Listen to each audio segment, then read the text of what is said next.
What is the way that the Diaz negotiations show you about how the Mets here are operating? Well, I don't know if ruthless is the word. I mean, I'm sure Mets fans are feeling that way right now, but I think the way David Stearns and even Steve Cohen are doing this is that this is our puzzle. This is the piece. Do you fit our piece? Not will we go get you to fit that piece. And I think it was a little tougher of a negotiation for Edwin Diaz than he anticipated. The deferral thing to me, too, is really interesting because over the last few years, the Dodgers have been doing that. Shohei Ohtani, that deal was huge with deferrals, obviously. And the Mets never really dabbled in that yet. And that's a very team-heavy thing. Players don't really want to defer money. Scott Boras doesn't defer any money. Pay me right now. And the fact that the Mets are using that they did with Devin Williams shows me that they're being smarter with their money. Maybe, I'm not going to say cheaper. That's impossible to say that with Steve Cohen. But it's just a different strategy.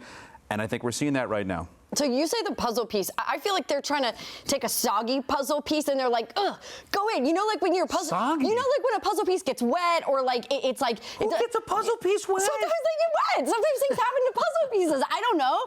I haven't had a puzzle in a while. Maybe when I was like 3. Okay, that's how I feel. Maybe, but not a puzzle piece. Yeah, right. I feel like they're like, come on, go in, fit in there. Okay. And it doesn't fit in there. So my. My word is expensive. And let me explain why I think it's going to be expensive. Because they signed Jorge Polanco. Jorge Polanco, I love the guy, is not a first baseman. He doesn't play first base. He has 0 experience in 12 years playing the position. So you get him, and now you got to go get a first baseman or a guy that can back up the position. Maybe you already have that on your team. He's not a Pete Alonso replacement for offense. He's a Brandon Nimmo replacement. So now you need another guy to replace the offense. You see where I'm going? You're more expensive. You got Devin Williams. I like Devin Williams. He has 86 career saves. Edwin Diaz has like 280 career saves. He is not a closer. He can close. So now you're smiling, and I'm going to get to you in a second. So now you got to go get somebody else. Bring it on. Land the plane here, dude. I'm just saying. I'm explaining why my word is expensive. It's going to be more expensive. That's what it feels like to me. And I can't land the plane because the Mets can't land the plane. We're still all Harp, you want to finish this soggy puzzle? I'm still trying to figure out the puzzle, the soggy puzzle. But no, listen, I don't know. Expensive. If it's expensive though, go sign Diaz. I mean, to me, I'm not sure they really wanted Diaz. If you know the Dodgers are trying to get him, you can't be playing games with him. We've talked about that last week. So I tell you the truth, it's hard to figure out where they're going. We all think and assume that Stearns has a plan. I'm starting to think the plan might be just he's all about value. We know he's all about value. I think that's why he wanted Williams over Diaz to be the closer.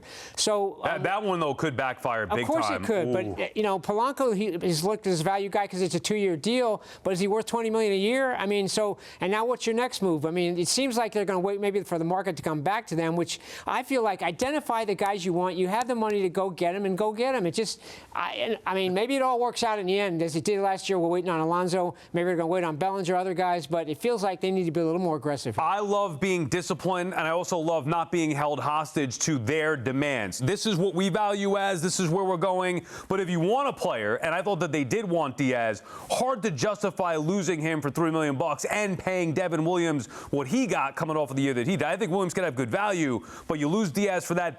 The Diaz to me is a separate issue. They botched that. Everywhere else, I'm okay with the disciplined nature. Did they botch it, or they really did not want him? I choose to think that they wanted them back, but that's just based on certain things that we're hearing. You think that they wanted them back, no? Listen, we've had Zach Scott on this show before. If you want a free agent, you can get a free agent. You just have to pay for them. You have to go get them. You have to overspend. That's what especially teams if you do. know the Dodgers are in the mix. You got to go. I know, but what's he playing games with? I need to be the highest paid this and the highest paid that and the deferrals. All right, enough. Just go to the Dodgers. Like, that's how I would operate, so I can't blame. I'm not. I think Diaz, I mean, to me, that's a cheap way to, he's chasing a ring. Stay at the Mets and finish the job. That's what I would say to him. But if it's more money, it's more money.